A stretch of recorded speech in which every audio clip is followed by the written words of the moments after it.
Welcome back, fight fans. Welcome back to Prime Time Boxing, where I bring you everything you need to know about boxing. Now, I'm gonna just say this real quick. I'm surprised, man. I really am. But after looking into it more, I see why he would want to vacate.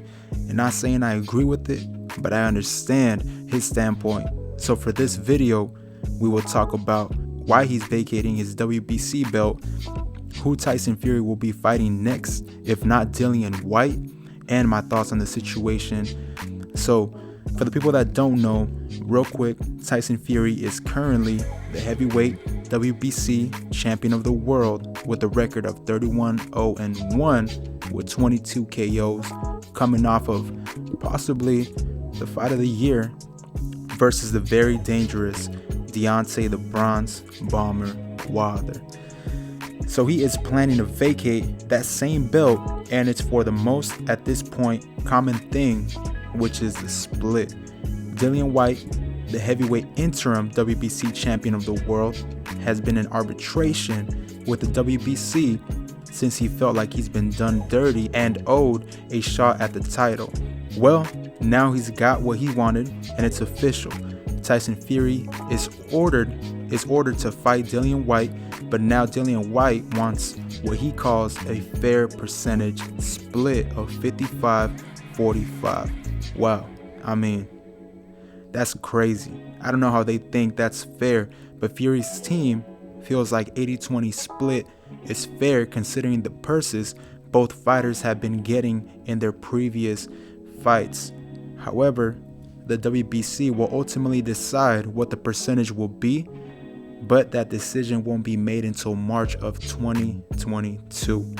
Frank Warren, one of Tyson Fury's promoters, has stated that Fury is not going to wait that long and will be looking into getting Fury back in the ring by March without the WBC belt on the line, of course.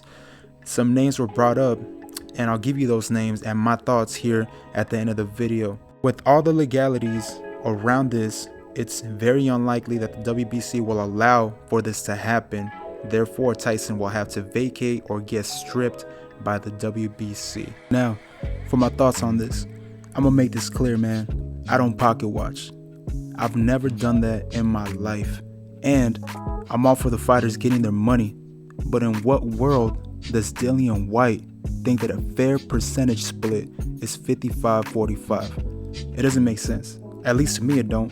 Tyson has been doing all the heavy lifting, coming off of the Deontay Wilder fights, earning millions of dollars per fight, whereas Dillian Whyte has not. It was reported that he earned around $300,000 for his last fight, and to add to that, he got knocked out viciously against an old washed Alexander Povetkin. I mean, he's not a known name here in the United States, so with that 80-20 split, he will be making more money than he ever did. Eddie Hearn, as Whyte's promoter, wants to get the most money for his fighter. I get it. I do. I really do.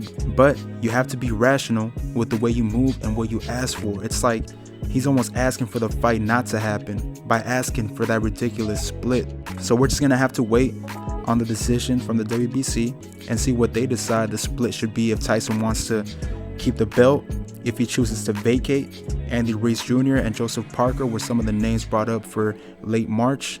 The Andy Ruiz Jr. fight sounds like it can be an entertaining fight if no Dillian Whyte, and I wouldn't mind that actually. Also, Joseph Parker, you know, not a bad fight if the Dillian Whyte can't be made. But I do hope ultimately that Fury keeps his WBC belt so we can eventually get a mega fight for Undisputed with the winner against the Joshua versus Usyk rematch.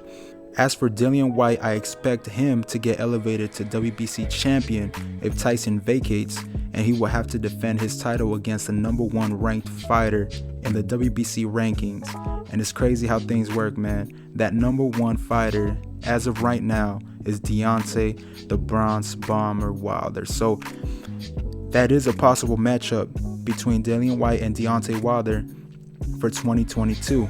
Man, like I said, boxing is crazy and a lot of unexpected things can happen in a year.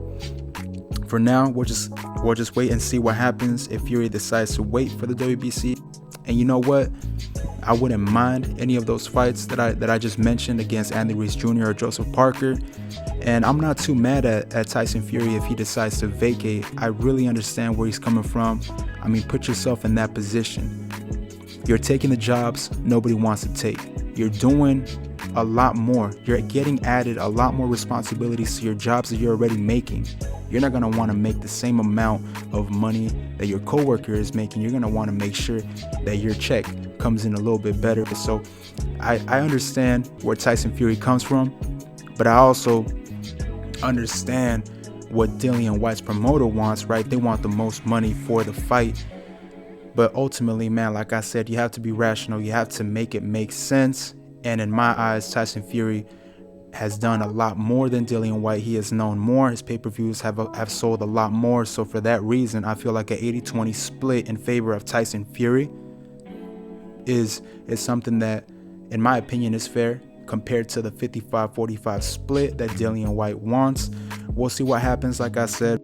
But until then, as you know, make sure you subscribe to help the channel grow. And I'll see you all in the next one. Thank you all for watching.